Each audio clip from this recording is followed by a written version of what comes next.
Assalamualaikum warahmatullahi wabarakatuh. Saudara-saudara dan sobat ACS yang budiman, untuk pertama kali izinkan saya menyampaikan terima kasih kepada saudara-saudara dan sobat ACS yang sudah memberikan like, komen, share, and subscribe. Bahkan di banyak komen banyak sekali yang memberikan doa kepada saya. Sungguh saya harus mengucapkan terima kasih. Dan pada kesempatan ini pula izinkan saya juga menyampaikan semoga saudara hingga hari ini senantiasa dalam keadaan sehat dan selalu dimudahkan di dalam segala urusan keseharian saudara. Baik, pada kesempatan ini saya akan melanjutkan mengenai materi bahwa suatu perjanjian itu berisi perikatan, yang kalau pada video yang lalu saya ambil contoh suatu perjanjian yang bersifat konsensual, khususnya jual beli. Maka pada kesempatan ini sekaligus saya akan tunjukkan pada perjanjian yang real dan sepihak. Terhadap perjanjian yang real itu seperti apa, kemudian yang sepihak itu nanti perikatannya seperti apa. Baik, saudara sekalian, ini yang nanti akan saya bicarakan, yaitu perjanjian real. Kebalikan dari perjanjian yang konsensual, kalau pada perjanjian yang bersifat konsensual, maka sepakat para pihak begitu tercapai, maka perjanjian tersebut lahir. Jadi lahirnya perjanjian konsensual ditentukan pada detik tercapainya sepakat. Tidak lahir, berarti sudah terikat kedua belah pihak. Sedangkan kalau pada perjanjian real, kalau para pihak sudah sepakat, maka belum lahir perjanjian real yang bersangkutan. Akan tetapi lahirnya digantungkan pada momen-momen tertentu. Misalnya adalah pada momen penyerahan benda yang menjadi pokok perjanjian. Saya ambil contoh, pada salah satu perjanjian real ini adalah perjanjian pinjam pakai. Pernah membuat perjanjian pinjam pakai? Saya yakin sering. Nanti yang harus kita pahami bahwa semua pinjam itu dipakai. Pinjam beras juga dipakai, pinjam uang dipakai, pinjam sepeda juga dipakai. Tetapi undang-undang secara yuridis membedakan antara perjanjian pinjam meminjam dan pinjam pakai. Yang kita bicarakan adalah pinjam pakai.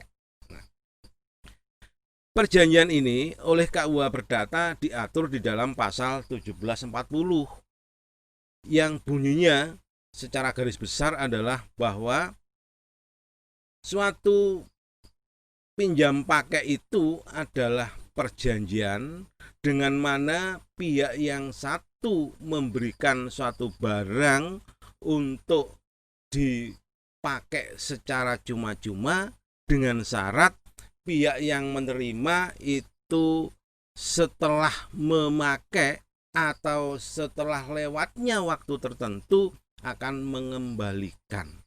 Jadi sekali lagi bahwa pinjam pakai itu merupakan perjanjian dengan mana pihak yang satu memberikan suatu benda atau barang kepada pihak penerima untuk dipakai secara cuma-cuma. Syaratnya setelah memakai atau setelah lewatnya waktu tertentu nanti akan mengembalikan. Seperti biasa, agar nanti mudah kita memahami di mana perikatannya, di mana isinya, maka kita akan skemakan juga mengenai perjanjian pinjam pakai ini. Dikatakan bahwa pinjam pakai itu merupakan suatu perjanjian dengan mana pihak yang satu menyerahkan benda kepada pihak yang lain untuk dipakai secara cuma-cuma, dan pihak yang lain untuk mengembalikan setelah memakai atau setelah lewatnya waktu. Jadi kalau kita gambarkan, maka skema perikatannya akan seperti ini. Nah, yang harus kita pahami adalah bahwa kalau misalnya A dan B sepakat, si B datang kepada A, bilang, A, saya mau pinjam sepeda ya. Si A mengatakan iya. B belum yakin. Benar A? Benar. Akhirnya mereka berjabat tangan. Apakah dengan jabat tangan lalu perjanjian pinjam pakai sudah lahir? Belum. Perjanjian pinjam pakai baru lahir setelah si A ini menyerahkan sepeda kepada si B atau kepada peminjam. Dengan demikian, perbuatan penyerahan barang atau sepeda oleh pemilik kepada peminjam ini merupakan unsur esensi, merupakan unsur yang menjadikan lahirnya perjanjian pinjam pakai. Ini berbeda.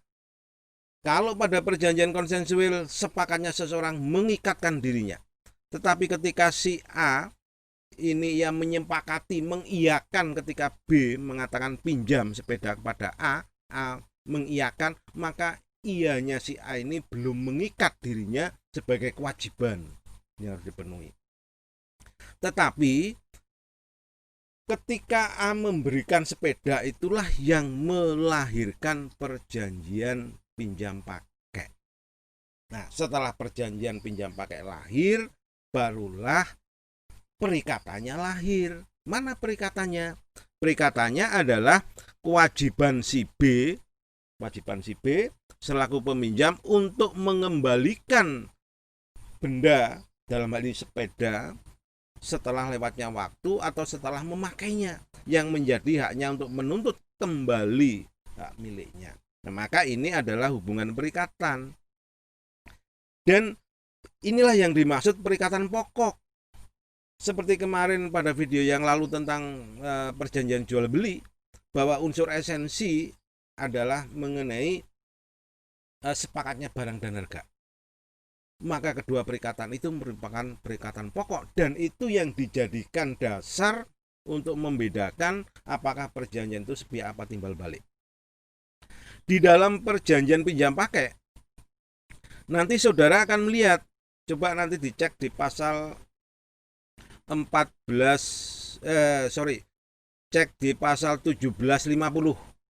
KUH Perdata. Ternyata di sana diatur kewajiban si pemilik. Nah, orang yang meminjamkan ternyata punya kewajiban. Kewajibannya apa? Ternyata kewajiban pemilik adalah tidak akan meminta kembali sebelum waktu yang disepakatinya itu berakhir. Jadi kalau meminjam sepeda selama seminggu, maka sebelum seminggu si A, si pemilik, wajib untuk membiarkan sepedanya dipakai. Dalam arti tidak boleh meminta kembali sebelum waktunya habis. Itu adalah kewajiban. Tetapi harus diingat bahwa pasal 1750 ini merupakan konsekuensi dari adanya penyerahan ini. Oleh sebab itu, kalau itu ada merupakan perikatan, maka perikatannya adalah perikatan asesor, sehingga tidak dipakai untuk menentukan apakah perjanjian itu sepihak apa timbal balik. Dengan demikian, kalau kita melihat adanya perikatan yang timbul, maka kita bisa mengatakan bahwa di dalam perjanjian pinjam pakai ini dilihat dari perikatannya yang muncul adalah termasuk perjanjian yang sepihak, karena perjanjian itu hanya menempatkan hak di satu pihak, yaitu si pemilik, untuk meminta kembali benda yang dulu diserahkan, dan kewajiban si peminjam untuk mengembalikan barang yang dipinjamnya.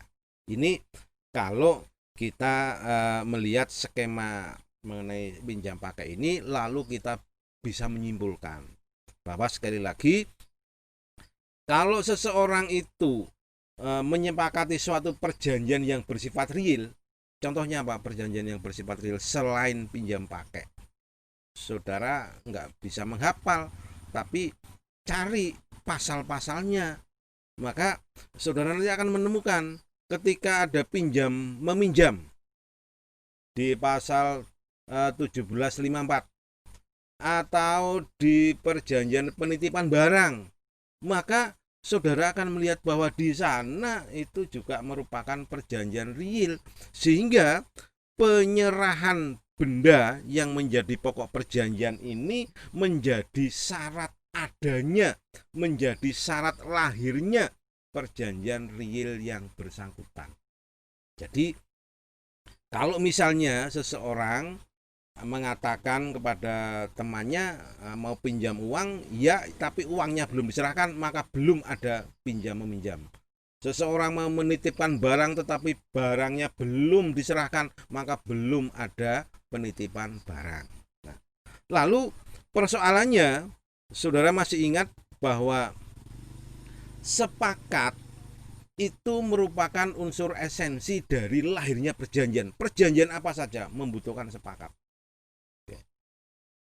Kemudian saudara juga ingat ada pasal 1338 bahwa di sana ada kebebasan berkontrak. Orang boleh membuat perjanjian apa saja, termasuk misalnya kalau ada A dan B ini baru sepakat. B datang ke A menyatakan niatnya untuk pinjam kebendaan kepada A, dan A juga memberikan sepakatnya, mengakseptasi. Kemudian diwujudkan atau dibuktikan dengan misalnya akta misalnya, tetapi benda yang dipinjam belum diserahkan, maka saudara harus tegas mengatakan bahwa di sana belum lahir perjanjian pinjam pakai, meskipun sudah ada alat bukti, bahkan mungkin alat buktinya adalah akta notaril, tetap belum ada pinjam pakai. Lalu apakah sepakatnya tersebut menjadi tidak ada fungsinya? Ternyata merujuk pada pasal 1338 dan merujuk pada bahwa sepakat merupakan unsur esensi lahirnya perjanjian, maka kesepakatan A dan B tadi juga merupakan perjanjian, tetapi bukan perjanjian pinjam pakai. Lalu perjanjian apa? Kalau kita kembali ke belakang ke video-video sebelumnya, maka yang demikian itu termasuk perjanjian yang tidak bernama, atau oleh para sarjana dikatakan sebagai perjanjian pendahuluan, tetapi sifatnya perjanjian tak bernama, sehingga tidak tunduk pada 1740 melainkan tunduk pada ketentuan umum buku 3. Namanya perjanjian semacam itu adalah perjanjian Pactum de Contrahindo atau perjanjian pendahuluan, perjanjian untuk mengadakan pinjam pakai. Lalu hak kewajibannya apa? Ini menjadi perjanjian tersendiri. Silahkan nanti saudara teliti, saudara pakai untuk belajar bahwa perjanjian pendahuluan itu hak kewajibannya apa, apakah masih nanti bisa digugat di pengadilan, nanti saudara bisa kembangkan. Kalau seandainya saya sering membuat contoh, kelihatannya tidak bisa dituntut ganti rugi, tetapi perjanjian pendahuluan atau Pactum de Contrahindo, misalnya perjanjian pinjam pakai tetapi bendanya belum diserahkan, ada kemungkinan meskipun belum ada pinjam pakai tetapi bisa merugikan pihak tertentu, sehingga layak kalau perjanjian pendahuluan semacam itu juga bisa dipertahankan berdasarkan buku 3 KUH Perdata, atau bisa digugat di pengadilan kalau misalnya ada pihak yang wan prestasi. Jadi sekali lagi, di dalam perjanjian pinjam pakai sepakat belum cukup melahirkan perjanjian pinjam pakai yang bersangkutan. Tetapi seandainya tidak ada penyerahan, ini masih merupakan perjanjian yang berdiri sendiri, yaitu perjanjian tidak bernama yang oleh para sarjana biasa disebut dengan perjanjian pendahuluan atau Pactum de Contrahindo. Nah, Sampai di sini nanti silahkan saudara meneliti lebih lanjut mengenai perjanjian sepihak yang lain.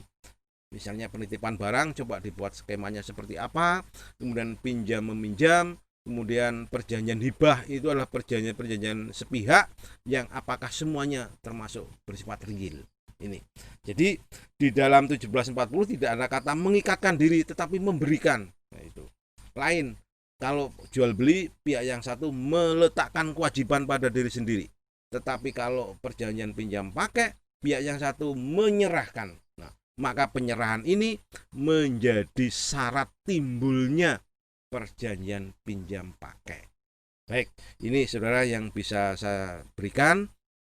Mudah-mudahan membantu di dalam saudara belajar mengenai perjanjian sepihak dan perjanjian real, termasuk perjanjian konsensual, yang semuanya itu jangan hanya menghafal katanya, kata dosen dan sebagainya, tetapi hendaklah saudara meyakini atau menemukan bahwa perjanjian pinjam pakai itu sepihak adalah dari definisi yang ditentukan oleh 1740.